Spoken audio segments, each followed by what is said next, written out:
Right. Jason and Ellery from Heroes Kennels right now. We are about to interview Aria Giacomelli from Samba Kennels. Now, there's been a hot debate within the XL bully community surrounding pit monsters. Should they be allowed in the ABKC registry or should they not be allowed in the ABKC registry? Are they a hot blooded animal? There's just so much debate. There's just so many people with various opinions, but honestly, without a whole lot of knowledge. So we thought, you know what? Let's go ahead and speak to the person that really began the trend of the pit monsters within the United States. Aria Giacomelli has decided to go ahead and give us a little bit of history and a little bit of her background. So May whenever I we come start back? discussing these things, hopefully we'll have a little bit better education and knowledge about what we're actually talking about. So we just appreciate you, Aria, coming over here on this platform and giving us some of your time. I know you're a busy woman. You got two litters on the ground right now. And so big shout out to you and your kennel. And big shout out to who are they from? Is it Chic? Yeah, both of them are from Chic. Both of them are from Chic. So go ahead, just take a look at this boy right here. He's just a beautiful pit monster, and this is going to be the topic of discussion today. So, Aria, for some of the people that might not know you, I know a lot of people within the bully community do know you, but just in case there's any newcomers that might not know you, could you give us a little bit of history of yourself and how you got into the American Bully? Guys, first of all, good evening. Thank you again for having me here in your channel. I'm very, very happy to be speaking with you again, Jason and Elle. Um, it's been quite a while. It's going to be a year that we met in Cinco de Mayo. Yeah. And I had a great energy coming from you guys. And shout out to you to the work you've been doing. I'm a fan of yours, of y'all. No. So yeah, here I am with a whole bunch of letters with no internet signal and trying to do my best here to understand what you guys are saying. But yes, two letters from Shake. One of them is with my production Tetra, a Klaus daughter. So we have 75% Brazilian bulls in this litter. And then the other one is Shake to Bucanas. Everybody knows Bucanas, my full chocolate girl. Well, she's not full chocolate, but she's all chocolate, and she's been very famous in the community lately because she's a very, very stunning girl too, and she's 100% from Brazil. So we have one litter of full pit monsters and one that is 25% American Bully only. Ooh, that's exciting. Big shout out. So, what got you involved in the American Bully? I know before you came to the American Bully, you were in the Dogo world, but what brought you over to the American Bully? Well, it all started because, well, I've been breeding Dogos Argentinos for the past 20 years. And I've slowed down in the Dogos. I have been slowing down in the Dogos for the past 5 years. But I also have a business which is dog shipping industry. And I ship dogs internationally, mostly internationally. I do ship them domestically too. And that's how I started getting in touch with the XL bullies. I That was, I think, prior to COVID, we had a boom of that's when it actually started. And then during COVID, we had the boom of the XLs. Forgive me if I'm wrong, but I think that's what happened. That's what I experienced. Yeah. And then all of a sudden, I was transporting a lot of XLs to the UK, to other countries, to Europe, and having them here with me, because sometimes I got to do the paperwork, and I got to host them for a couple of days until the USDA certification is ready for them to fly. So I got to get in touch with a lot of puppies from breeders from here, great breeders. We transported for Bossy, for Gatorhead, for MVP, and I got to see a lot of different bloodlines, and I fell in love with them. That was my first contact with them, the transportation. Um, and and I was already trying to merge to another breed. That's when and I don't really like smaller dogs, that was not Yeah. never my thing, but I just wanted to merge to another breed because I have reached out to a point in Dogo that I had no challenge anymore, and I love being challenged. And I thought, when I saw the first XL bully, I fell in love. So I said, I think this is what I want, but I like to study and I like to be more in depth with what I'm getting into. So it took me 2 years to finally get my first XL bully. Yeah, you did a deep dive before you ended up getting your first XL. That's good. Cor- A lot of people get Yes, excited and then before they do the background or whatever, they just jump right in. And then a couple months later, they're like, you know what? Maybe I should have pumped the brakes a little bit. exactly. But there's been kind of like a hot topic going around in the bully world right now, and there's actually been a trend that I believe that you started with the pit monsters. You're starting to see other kennels kind of incorporate the pit monster. You're kind of like starting to see them pop up a little bit here and there, but you were the one. Whenever I first heard of the breed, was the face of it. Whenever you brought in Klaus, you kind of like set the trend. So what inspired you to bring the pit monster over to the states? Well, I had already started with the XL bullies here, but since I got my first bully, Chuck Norris, um, I had already had contact with Brazilian pit monster breeders, because basically the XLs in Brazil, they are the reference for the XLs in Brazil is the pit monster. So the same way that we have the XL bullies here, that's how they don't have XL bullies there. Most of the dogs there are pit monsters. Even if they don't have the pit monster type, they have more of an XL type. And there are many of them, okay? Just so everybody know, there are many of dogs there that they look more like XLs than they do with to pit monsters, what the pit monster standard requires. But that's when I started. When I brought Chuck Norris, I was transporting some dogs for Brazilian breeders, and I started seeing the quality of those dogs. And I wanted to do something different. I didn't want to be just one more in America. I wanted to bring. I noticed, because of course, like I said, I did my due diligence of studying the breed, and I noticed a lot of diversity in type, which is very normal for a new breed. You Right. know, the XLs here, there's a lot of diversity. When you look at the standard, I believe that there are some beautiful specimens, but there's a lot of lack of breed type. And when I saw the qualities of the dogs in Brazil, and I'm not saying that all of them are great, but there are some really great ones. And I started understanding the differences between the two gene pools.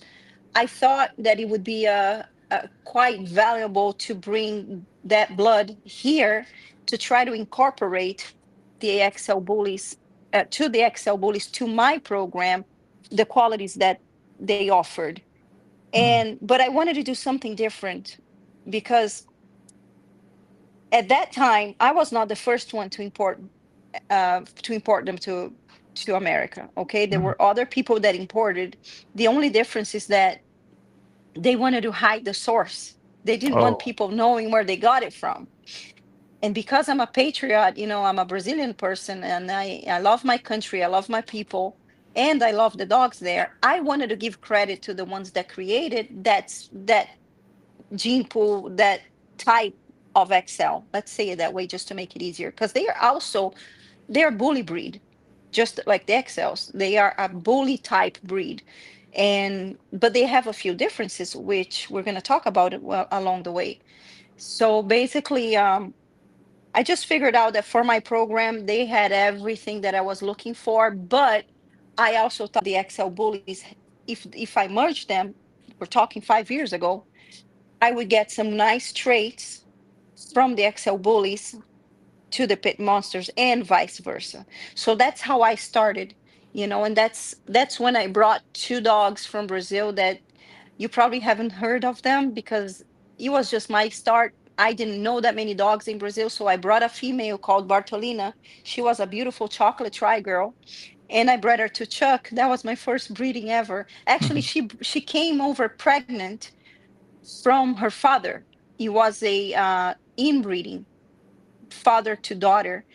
But unfortunately, that litter didn't turn out like I wanted. And I am highly against, like, I'm not highly against, but if I don't know the the lineage. I don't like inbreeding that close. And unfortunately, I did a deal with a partner at that time, and I wasn't too knowledgeable, and I accepted the risk of bringing a female bred by her dad. And as many times it happens, we lost volume and bone, and the puppies didn't grow up too much. They didn't turn out, like I wanted. So that was my first try. It didn't work out. They're beautiful puppies. I actually have there's some out there that are really looking beautiful, but it's just not the type that I was searching. And then that's when I started searching, and then I did some breedings within the American blood. I had some XL, some really good XLs, um, but still I was not happy. I wanted more. I said, I'm not going to leave the Dogo Argentino that I have so many champions, that I just got a Westminster title, and to just be just do regularly. I want something else. So that's when I started searching for a stud. I said, I need a stud from Brazil, and that's what I'm going to do. That's when I found Klaus, Mr. Klaus. And my strategy, I think my Se strategy tiver que was correr um different risco, than the corra breeders that risco had already fazendo, brought them não here. deixando de fazer. Quando você tiver uma Um, ideia, I persevere nela. started Que really putting perseverar, all ter Deus the na sua the vida, tudo evidence, vai acontecer. not the evidence, or the, how do you say this word? I started putting all the shine, the spotlight on Brazil, saying this dog is from Brazil, and also on his breeder, Canil Rocha. Big shout out to Canil Rocha, Alex, that allowed me to bring Klaus. He was his main production over there. He was just starting, and he accepted and he trusted me with his boy. And I put all the spotlight, that's the word, all the spotlight on him being from Brazil, and him being um, where the breeder came from, and sharing always, stories and videos about his background. And Klaus does not have any bulldog in recent generations. So he's basically a true pit monster, how it started, 15 years ago. That's when they started actually breeding the extreme pits, Camelot, old Camelot blood, and they started selecting the bigger type, the extreme type of the pits. And then back then, they bred some of these extreme pits to American Bully pockets, and that's when they started becoming more bullier, and with the features, like Klaus has 100, not 100%, but most of his pedigree is the very far. We have Camelots, and we have Thompsons, which are the red pits, the bigger pits in Brazil. And Dax bloodline, I'm sure you probably have heard about it. He has a lot of Dax in his bloodline in both sides. So that was kind of like new for the people here, because he has Dax in such early stages, or late stages, I would say, because it's closer in the pedigree. Most dogs here, all of the dogs here, most of the dogs in the gene pool in America have either Razor's Edge or Dax. But we're talking 15 generations behind, and Klaus came with 6 generations, five and 7 generations behind, which is really, really close to it's really recent. Sorry about my English, guys. I lose my vocabulary sometimes. No, you're doing But great. so I guess my strategy was basically to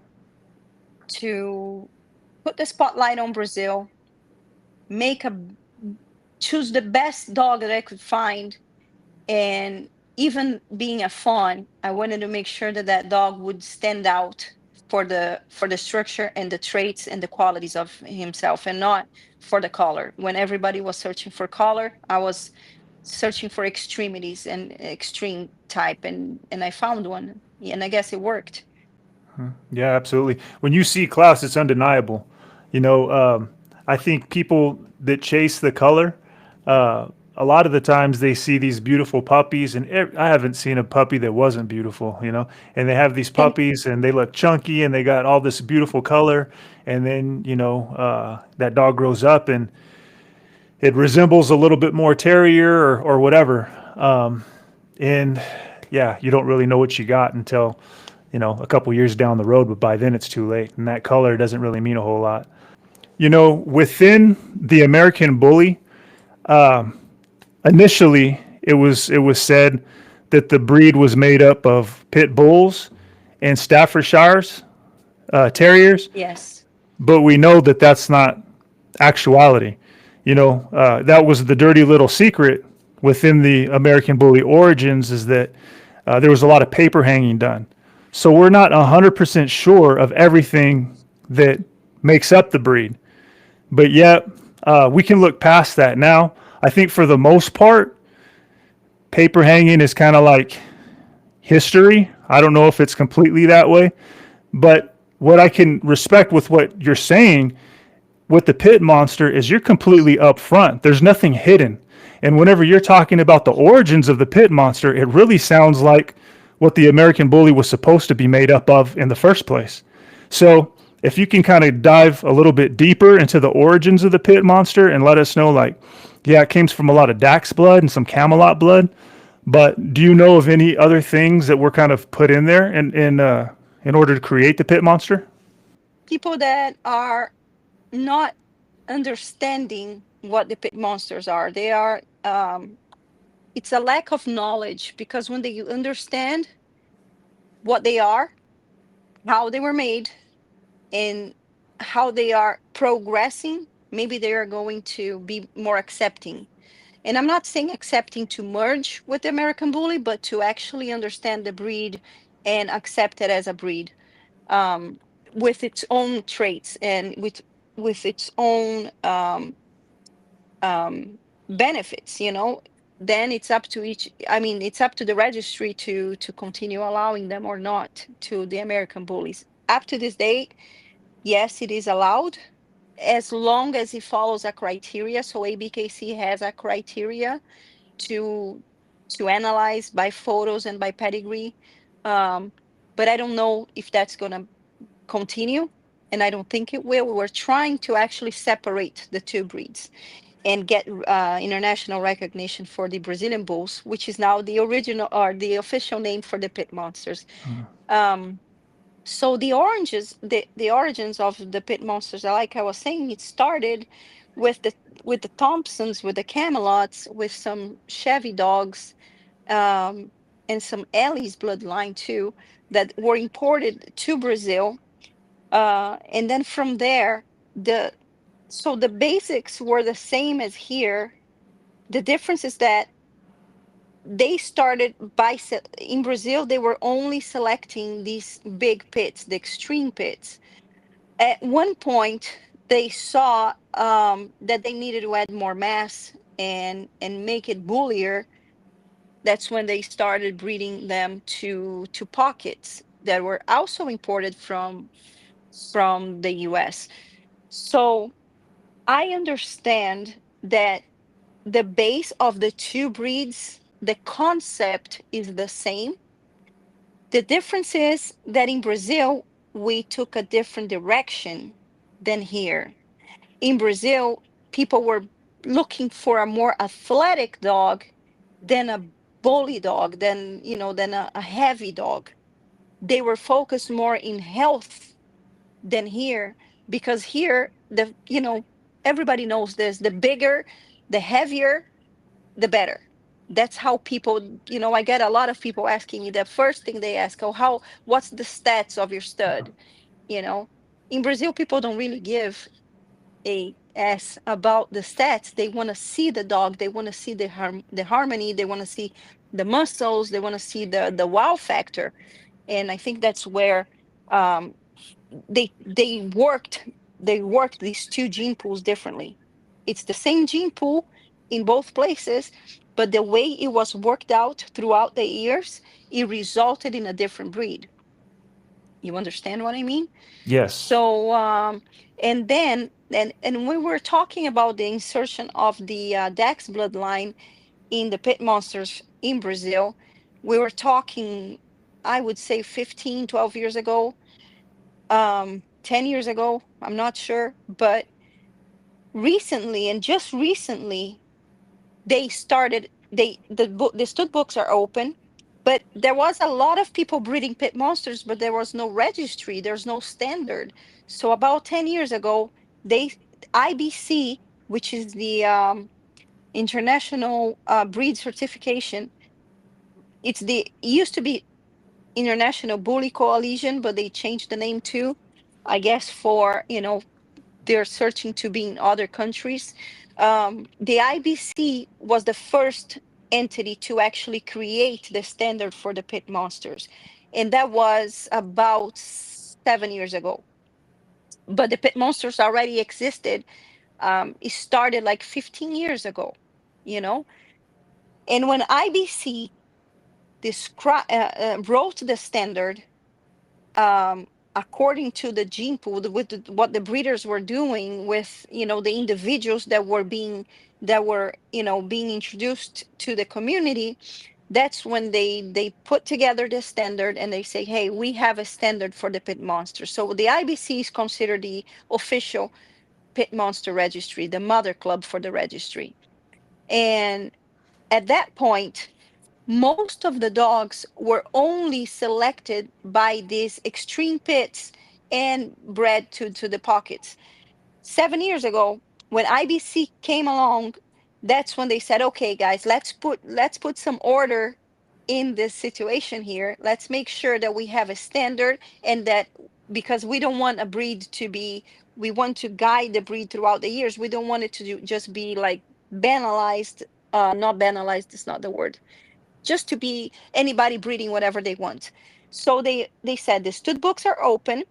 We need a dog that has um, extreme features. We need a dog. We're searching for the dogs to be healthy. And if you see the pit monsters, there's a big difference that some people don't pay attention to. But if you feel, the skin is a lot tighter and thinner. They have a Mm. thinner coat. They have a smoother coat, and they have tighter skin. They don't have as much loose skin. Klaus is an exception because Klaus has a lot of loose skin. But if you see, his body is much tighter and there's not much loose skin other than the neck and the face. Now, if you see Tractor and Chic, they are super tight. It's all muscled up. There's not even 1% of fat there. It's all muscles, you know. Well, maybe Shake is a little on the heavy side right now, but he's pure muscle. And so is Klaus, even though the the individuals behind them are a little different. So IBC really put order in the pit monsters, and that's when they said, okay, we're going to allow for breeds to be in the gene pool of the formation of the breed, because it's a breeding formation like any other breeding formation. It is a mix of breeds. A lot of people talk bad now, but the same ones that are talk bad now don't understand that to make the American Bully, they went through the same thing, Mhm. 20 years ago, 25 years ago. To make any breed, any breed is a result of multiple breeds. So you might laugh now, or you might not like it or agree with it now, but let's see in 10 years how different the pit monsters are going to be from the XL bullies. And and the acceptance for the pit monsters, I can tell you by experience, the acceptance is very, very good. There's a lot of people wanting to merge from the XLs to the pit monsters. I have a lot of people interested in my litters just because they don't want any XL bullies anymore. They love that look. And it's not just about the looks. Another thing that is very important that I say here is that IBC, after they wrote the standard and they said, okay, we will accept these breeds, but most people already knew what they wanted. They wanted the extreme of the pits, but they also wanted to add the American Bulldog for the extreme of the muscles. And it's just not. And some people are thinking, I've seen people here in America already trying to use American Bulldogs to their American Bullies or to their pits, and it doesn't work. It just doesn't work because the gene pool of the American Bulldogs that were used to start the pit monsters in Brazil is a very specific one. And we're talking Sunshine Bulls, especially, which is also the president of IBC. Mm, Beatrice, my good friend Beatrice, uh, if you look at her page, actually, if you can put some pictures here, one of the main one of the main individuals in the formation of the pit monsters was a dog called New Iron. He unfortunately just passed at 10 years old. He was an amazing individual. But the most important thing that I want to let everybody know here, Beatrice Sunshine Bulls, when she let the breeders use her dog, she made sure that that dog was the most health tested American bulldog in Brazil.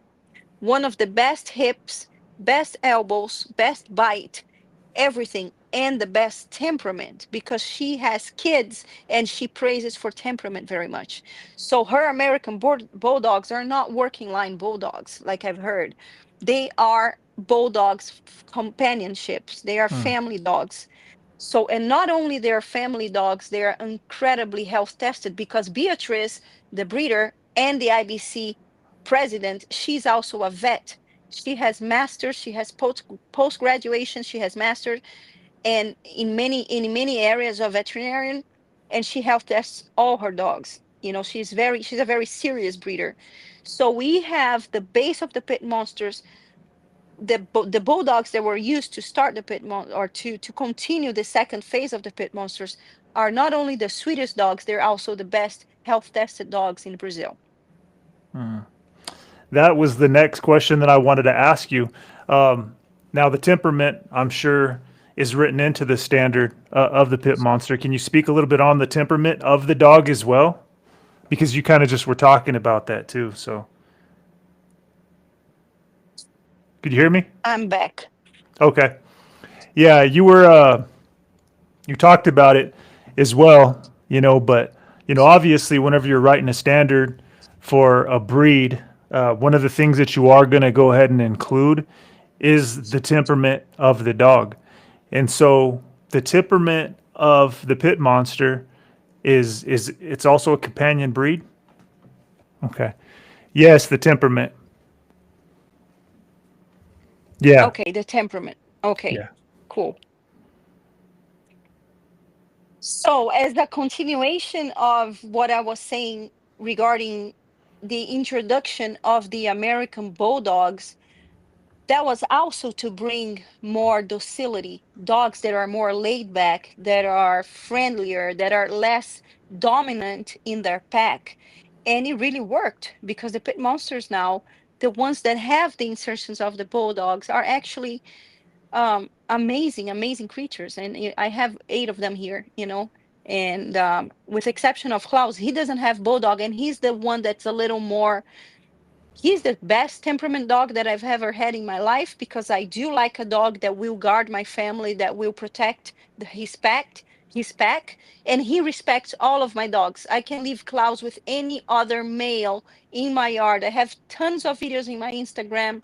Please follow Samba Kennels at Yeah. Instagram and at YouTube, and you're gonna see many videos of Klaus interacting and playing by himself with other males. I'm sorry, with other males in my yard with no problem whatsoever. So, but on the other hand, all these dogs that have bulldog insertion, they're actually more laid back. They have less drive. Um, I don't like it as much because I do like a drivey dog to play for a ball, like Klaus will, if he sees a ball, he's going to self stack. And I love that. Now, with Shake and with Tractor and with Bucanas, I have to be dancing in front of them, showing the ball, making noises, just like puppies, for them to actually, unless of course when Shake has like the urge to go somewhere, he's always moving, like the last video that I posted of him that went viral, that he's almost dragging me through the ground and I almost fell. But other than that, they're very sweet, sweet dogs, very family oriented dogs, and and they will accept many owners, which usually working dogs usually accept 1 to 2 owners, with exception of Dogo Argentino. The Dogos, although they are very temperamental, they also accept many owners. But these dogs here, they're lovers. They love everybody. They just want to play. They just want to, show love and be beside you. It's the ultimate family dog, I would say. Oh, that's awesome.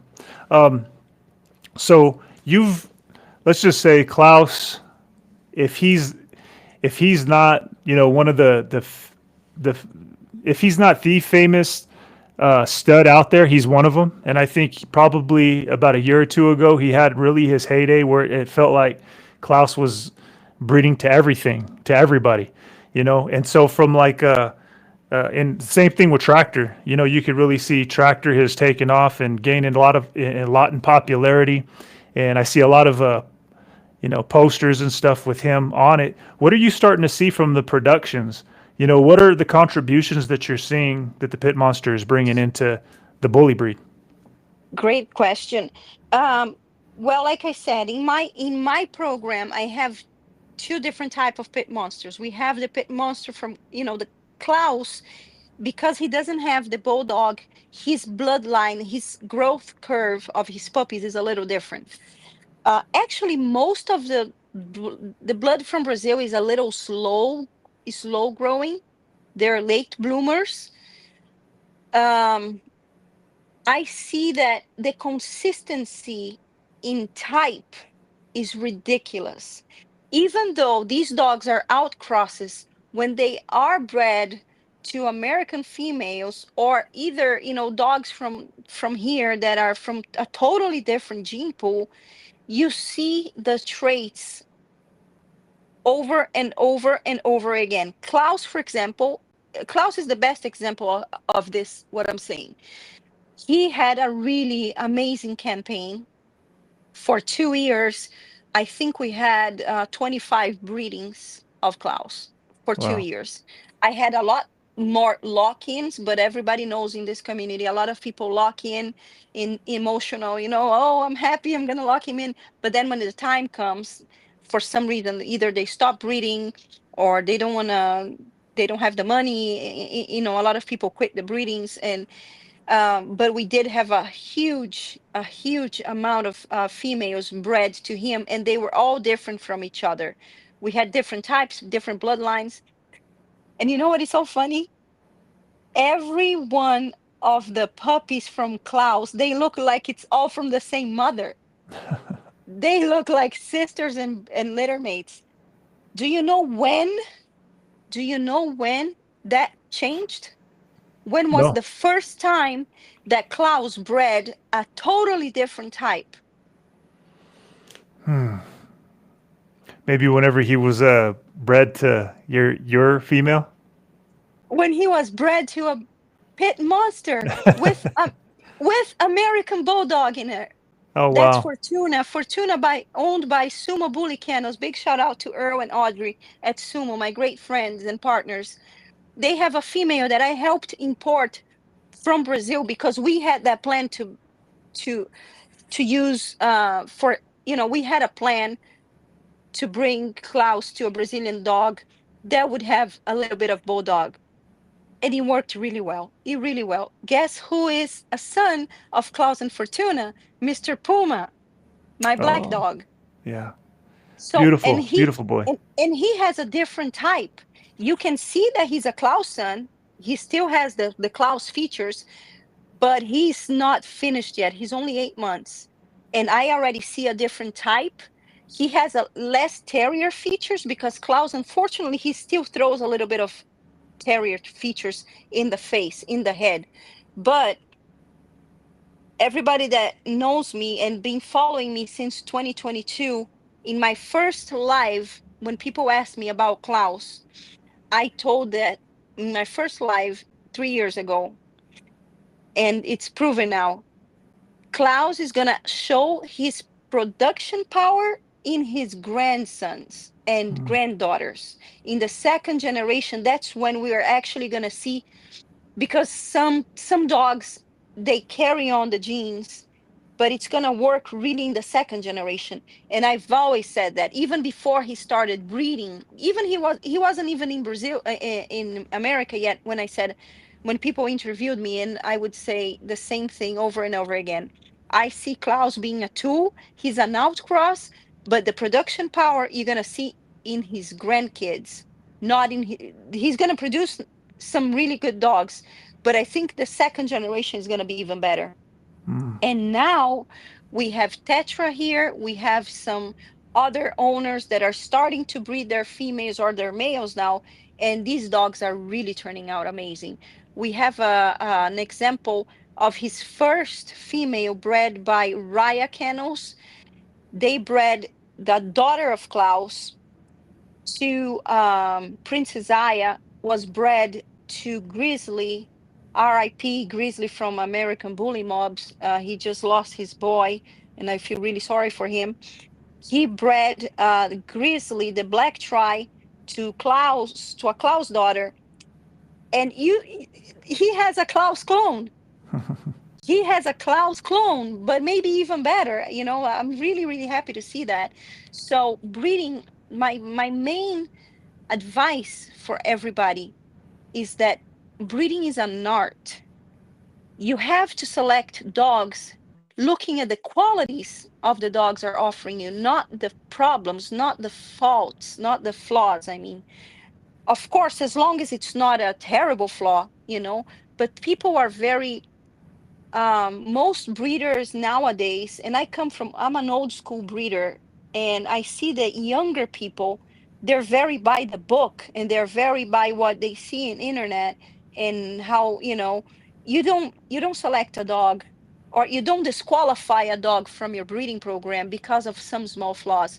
The work of a breeder is to select the dog and make that dog better. And sometimes your best producer is not going to be a show dog, is going to be a hyper type with flaws. You feel me? Mm-hmm. So Klaus is one of them. He has flaws, he has bad flaws, but he's still an outstanding, out of the curve stud. And he's throwing his good genes in there, some bad genes too, but this is why we're here. We're here to improve it. And I see, one of my productions, or my clients doing that recently, the one that I said, and there's so many other one of them, but I want to see the second generation. Yeah. That's what I want to see. The first generation is amazing. We have Puma, we have Tetra, we have Vivi, we have Catena with Sumo, that's going to be a champion. We have Hershey, they just had a litter, and Hershey's babies are beautiful. A daughter of Klaus. So the people that I have more contact with, that's the ones that I'm talking to you about, but there's a lot of them.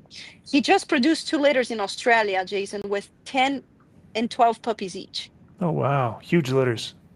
Yes, huge litters and frozen semen. A lot of people are very prejudiced about frozen semen. As long as you have a good vet, my vet is amazing. All the litters the frozen ones are doing really well. So I think the process is very important. But anyways, that's my thoughts. I'm sorry if I talk too much. No, that was a great answer. I appreciate that, and I think there was a lot of jewels, especially for people that are breeding or aspiring to breed. If you kind of like rewind that and listen closely, you're gonna find some really big jewels right there. Especially when, because she's right. A lot of people they'll be like, oh well, I don't know if this dog is breed quality or whatever because they have a couple of faults. It's like, well, no, every dog has a fault, as long as it's just not a fault uh, that's going to cause health problems or an extreme fault. Then you breed away from that. You breed towards a certain direction. Don't disqualify and shortchange yourself. It is an art, and that's a very great answer. I appreciate that. So, You're you welcome. know, yeah, the next thing that I wanted to ask you is, could you share a little bit about your kennel and about your vision and what you got planned for the future? Can you repeat that, please? Because you cut out the first part. Yeah, absolutely. Could you share a little bit about your kennel, and about your vision and future.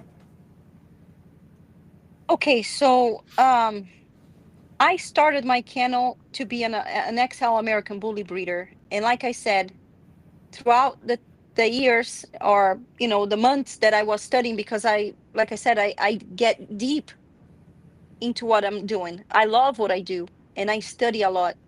And as I was starting to breed towards the Brazilian bulls or pit monsters, I decided that this is the way that I want to go. I don't want to breed to American bullies anymore. I want to be the best pit monster breeder in the world, Mm. and I'm working towards that because I want to be able to offer great health tested dogs, great temperament dogs, because I'm very, very big on temperament. Believe me, guys, I've been breeding Dogos Argentinos for many, many years. It's one of the hardest breeds to deal with.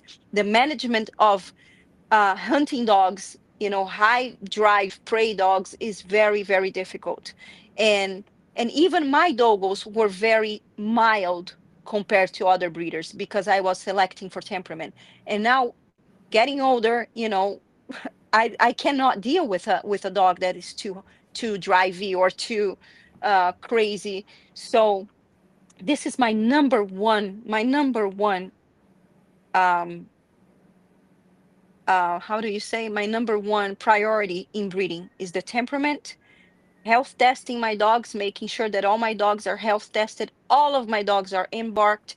All of them are tested for hips. Not necessarily I OFA them. I just started OFAing them now because I don't really think that there's a need. I think this is more of a commercial thing to OFA, and for the database of the breed is very good. That's the only reason that I'm doing, because when people, if you think about it, I do it for myself. I have understanding enough to understand how good or how bad my dog's hips are, and who can I breed with who, and who I should pet home. So unfortunately, a lot of people just don't even know what OFA is, but they're requesting OFAs. As long as I do the health testing, I don't import any dogs without health testing them in Brazil. And I Mm. don't just do cardiac, elbows, and hips. I do a whole bunch. It's almost like 10 exams that I require before importing a dog from Brazil. But now I'm done. I'm not going to be importing any more dogs from Brazil for a while. I really want to work. I think I have the best dogs from Brazil here in my yard right now. I have two beautiful litters. They're sold out. I have sold, I think, 20 puppies in less than a month. Wow. This is crazy. I've Yeah. never seen anything like that. And this is very motivating for you, breeder, that's here watching me. Either the market is getting better or the pit monsters are really in high demand. So if you want to join me, I would be happy to guide you throughout the pit monsters breeding programs and the bloodlines. And even though I'm new in the pit monsters, there's a lot of guys in Brazil that are much older than me. I do have great connections, and it's so much easier to get a pit monster here in America now than it is to go back to Brazil. And we are going to be recognized by ABKC as Brazilian Bulls very soon. Our gene pool is very, very small here. We don't have very, very many dogs in America. We might have about 30 to 40 max. And that's what I'm saying about the imports, but actually dogs that are working actively, females and males that are reproducers, we're maybe talking 20. So whoever wants to start in this breed, I think now is the time, because the acceptance is so high that I think not only Samba Kennels, but there's going to be a lot of people that are investing in this breed that are going to be the starting of the breed in America and in the world. So I'm very, very proud of being representing the pit monsters for the world, and representing my people here. Wow. That's exciting. And I really appreciate you taking the time. I feel like this was very informative and very educational, because there has been, kind of like a little bit of buzz going around this particular topic. And I thank you so much for your time. This was been very enlightening. And I think this is for people that had questions. I think a lot of their questions were answered right now. And so I appreciate it, Aria. And I'm looking forward to the next time that we meet up in person. I don't know, you're going to be at the Cinco de Mayo show this year? Yes, I hope so. I'm gonna have my parents here, but I'm gonna try to escape one day, even if I go, in the morning and come back at night, because I don't want to be away from them. It took me 5 years to have them to come here. So I Mhm. will try to be there, even if it's just for a few hours. Okay. That's already in my plans. I was actually looking at tickets yesterday. Okay. So I Well, hope to see you guys there. It was such a pleasure talking to you again. all right. Well, hey, God bless you, and I appreciate you. Thank you so Thank you. much.